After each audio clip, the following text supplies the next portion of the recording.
chicos, ¿cómo están? Lo que hoy vamos a conversar es cómo se elabora el método de un artículo científico. Realmente la elaboración del método de un artículo científico es bastante simple en la medida en que son cuatro los puntos principales que hay que tener en cuenta. Algunos artículos incluyen más, pero nunca incluyen menos. Sin embargo, estos cuatro componentes son los componentes básicos que vamos a elaborar en el paper que estamos escribiendo de su trabajo de investigación. Lo primero que hay que redactar es la descripción de los participantes. Los participantes en este caso hacen referencia a los sujetos de estudio, bien sea lo que ustedes hayan decidido trabajar, si son niños, si son adultos, si son mujeres en situación de maltrato, cualquiera que sea la población con la que van a trabajar, ustedes van a hacer su descripción en los participantes. ¿Qué hay que redactar allí? ¿Qué hay que hacer? En ese capítulo o subcapítulo de participantes, lo que hay que hacer es primero describir la cantidad de participantes que se va a trabajar, que pueden ser 30, 40, 50. Eso lo van a terminar ustedes junto con su tutor y junto con la sensibilidad que tenga el tamaño de esa muestra para los procedimientos estadísticos que se vayan a realizar. Sin embargo, en el caso de ustedes pueden poner un tamaño que ustedes consideran apropiado para el trabajo que están haciendo y luego, como les comentaba ahorita, lo pueden revisar junto con su tutor. Lo segundo que hay que poner, y es muy importante, es el rango de edad. ¿De qué edad a qué edad? Son niños de 8 a 10 años, de 5 a 10 años, jóvenes de 13 a 18 años, adultos de 18 a 30 años, de 18 a 50 años, de 40 a 60 años. Depende mucho de las características del estudio que ustedes estén planteando, pero tienen que centrarse muy bien cuál es el rango de edad en el que van a trabajar. E importante, y esto no lo había puesto, es la escolaridad. Es decir, la población con la que ustedes van a trabajar, los participantes con los que ustedes van a trabajar, qué escolaridad necesita que tengan, porque en muchos casos es una exigencia que los participantes por lo menos sepan leer y escribir. O a veces en los estudios enfocados en el analfabetismo, la escolaridad no es relevante. Todo lo contrario, si el paciente o el participante tiene un cierto grado básico de escolaridad, sería incluso un criterio de exclusión. Así que es importante que ustedes redacten aquí cuál es la escolaridad que necesitan que tengan los participantes para el estudio. Como eso ustedes lo están planteando a futuro, entonces no hace falta que redacten lo que ustedes ya tienen, porque naturalmente todavía no lo tienen, sino lo que necesitan. Entonces, ¿cuántos pacientes necesitan? ¿Cuál es el rango de edad que ustedes necesitan trabajar? ¿Cuál es el grado de escolaridad que los pacientes necesitan tener para que sean parte de su estudio? Algo que también tienen que describir en la muestra es la característica principal que debe tener los participantes. En este caso pueden decir que son niños con TDAH, niños con autismo, niños con trastornos mentales, adultos con trastornos mentales, ¿cierto? Adultos con trastornos de, neurodegenerativos, en niños con trastornos del neurodesarrollo. Eso lo va a determinar mucho el marco teórico y la parte de la introducción que ustedes ya han estado elaborando. También debe decir cómo se verificó el diagnóstico, cuáles fueron las herramientas que garantizan que el niño o el participante en este caso en efecto tenga TDAH, tenga autismo, tenga un trastorno del aprendizaje, tenga un trastorno neurodegenerativo. Usualmente eso se logra por medio de una evaluación clínica que se hace por medio de psiquiatría, neurología y neuropsicología, y generalmente cuando los participantes vienen de un centro de atención, ya estos pasos de evaluación clínica han sido hechos y usualmente lo que se hace simplemente es aplicar una escala para verificación de síntomas o también basta con confiar en el criterio clínico del centro de donde se están tomando los participantes. Este punto de aquí es muy importante, que es explicar los criterios de inclusión y exclusión, que es básicamente es decir, qué tipo de participantes entran en el estudio, cuáles son las condiciones mínimas para que el participante haga parte del estudio y cuáles son las condiciones que harían que el participante salga del estudio. Y es muy importante porque la confusión suele darse en términos de que convierten en criterio de exclusión el opuesto al criterio de inclusión. Por ejemplo, esto es un error. Si ustedes ponen como criterio de inclusión que el niño tenga diagnóstico de TDAH, lo cual es correcto, el criterio de exclusión no puede ser que el niño no tenga diagnóstico de TDAH, porque por obviedad se entiende que si yo incluyo al niño que tenga TDAH, naturalmente voy a excluir al que no tenga TDAH, ¿cierto? Pasa igual, si como criterio de inclusión yo pongo que el niño sea varón, no puedo poner como exclusión que sea mujer, porque se entiende que si yo voy a trabajar solo con varones, voy a excluir mujeres. El criterio de exclusión tiene que ser una característica que no sea el opuesto al de inclusión. Por ejemplo, si mi criterio de inclusión es que el niño tenga TDAH, mi criterio de exclusión puede ser que tenga un CI por encima de 85. O un criterio de exclusión puede ser también que no esté comórbido con discapacidad intelectual.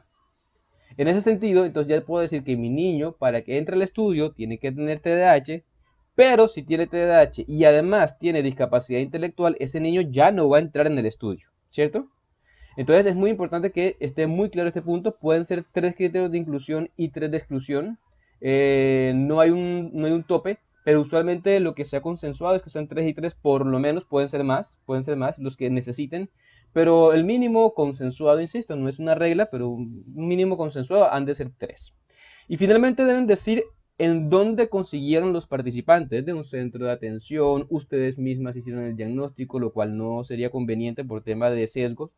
Tienen convenio con un consultorio clínico, hacen parte de una investigación previa que su tutor ya ha elaborado. Básicamente es decir, de dónde viene la población. Entonces, esto es la parte de los participantes. Y se los quiero mostrar con un ejemplo que está aquí sobre cómo se redacta. De paso, también les voy a dejar este paper para que ustedes lo lean y lo tomen de guía. Entonces, fíjense aquí.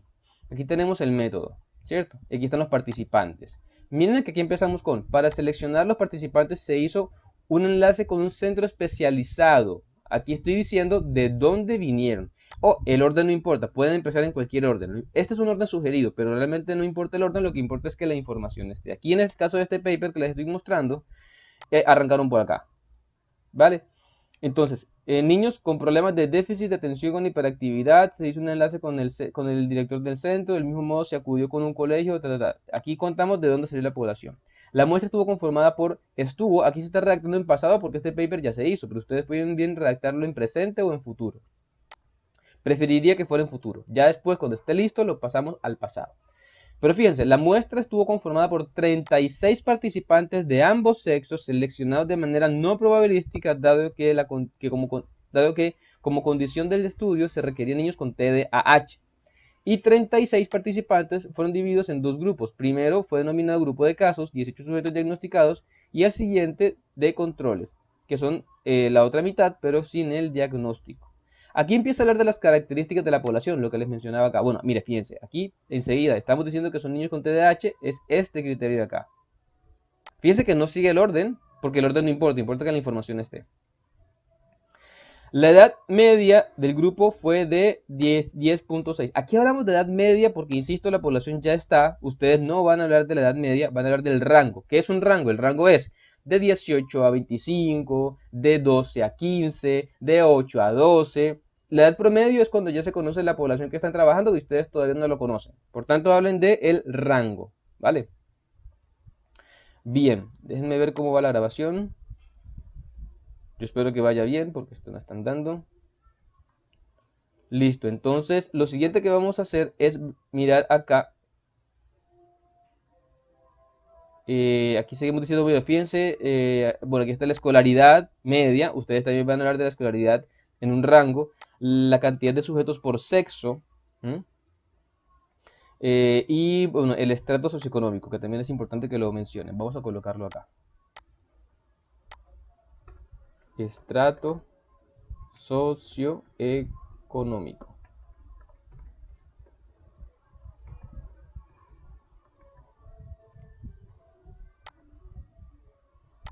Bien. Seguimos entonces. Aquí se empieza a escribir el segundo grupo. Fíjense. El segundo grupo fue denominado grupo control y se empieza a contar las mismas características.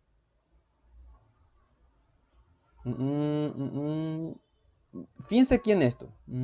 Se descartó el sospecho de TDAH con un checklist y se cuenta todo. La aplicación de los instrumentos de evaluación fue supervisada por las directivas tanto del centro de atención como del colegio, con lo que se garantizó el manejo ético de los participantes del estudio.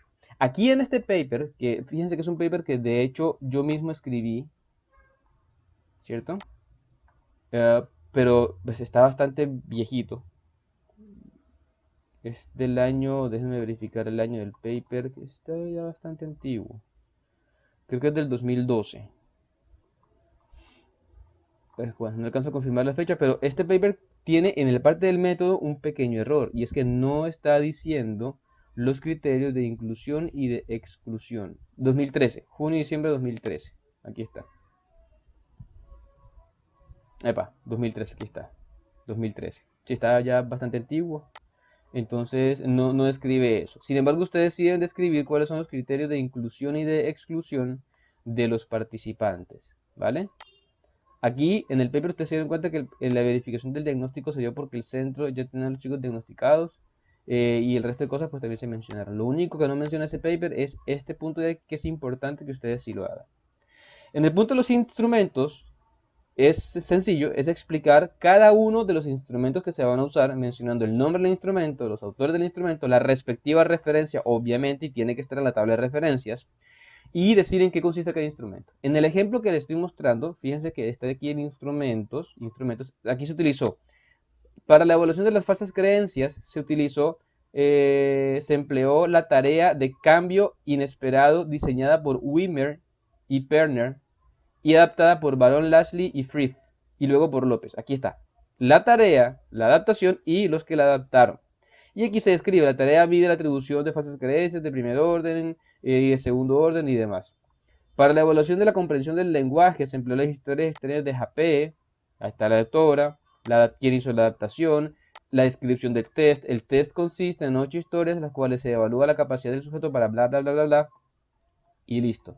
La evaluación de la atribución de la mirada se utilizó el test de lectura de la mente en los ojos de Baron Cohen, y consiste en 28 fotografías, listo. Fíjense que es súper sencillo porque es cuestión de decir el instrumento que van a usar, el nombre de los autores, si tienen una adaptación, también la cita de la adaptación y la descripción y cómo se aplica. Básicamente eso es los instrumentos. Y en el procedimiento, creo que es el más sencillo de todos, pero el que genera más confusión. Es tan simple que genera confusión, de hecho. El procedimiento es contar cómo van a hacer para levantar la información. Cómo van a ser las evaluaciones. Miren el procedimiento de acá. Para la conformación, procedimiento. Para conformar el grupo de casos de niños con TDAH, se hizo un contacto con los neuropsicólogos especialistas del TDAH, quienes autorizaron la participación de sus pacientes. Con esto se aseguró la credibilidad del diagnóstico. Para la conformación del grupo control se visitó un colegio. Los grupos fueron conformados de manera que fueran pares en sus variables sociodemográficas, edad, género, escolaridad. Para confirmar las equivalencias se aplicó una prueba Z de Kolmogorov. Bueno, es un procedimiento estadístico, les explicaré posteriormente. Y demás. Entonces, es contar en esencia. Las tareas detalladamente se aplicaron primero en grupo de casos, en el consultorio de los especialistas y el grupo control en la oficina de psicoorientación de los colegios. El orden de aplicación fue primero la tarea de cambio inesperado, tanto en primero como en segundo orden. Es una descripción de cómo hicieron para levantar la información. Yo les sugiero que se lean muy bien esto y que intuyan cómo les gustaría o cómo van a hacer ustedes el levantamiento de esa información. Y en la parte de análisis de datos, que este paper ya no lo tiene, recuerden que es un paper del 2013, ¿sí? Y que ya yo mismo he tenido que hacer correcciones. Básicamente es contar el procedimiento estadístico que ustedes van a hacer para alcanzar el objetivo. En el caso del trabajo de ustedes, menciónenlo y lo resaltan, y en las asesorías lo podemos ir viendo. Pero ustedes deben hacer este apartado hasta acá con la explicación que les acabo de dar. Les voy a dejar esto y les voy a dejar también este paper como ejemplo para que lo puedan analizar. Concéntrense especialmente en la parte del método. Esto es un ejemplo, ustedes pueden ajustarlo y modificarlo según las características de su propio estudio. Todos los papers tienen estas características, unos con más especificidad, unos con menos especificidad. No hay un estándar porque el estándar lo pone cada una de las revistas a donde ustedes van a presentar los papers. Pero las características básicas son estas 4: participantes, instrumentos, procedimiento y análisis de datos. ¿Vale? Bien, entonces, que tengan muy buen resto de jornada, y cualquier inquietud la voy a estar atendiendo por privado. Adiós.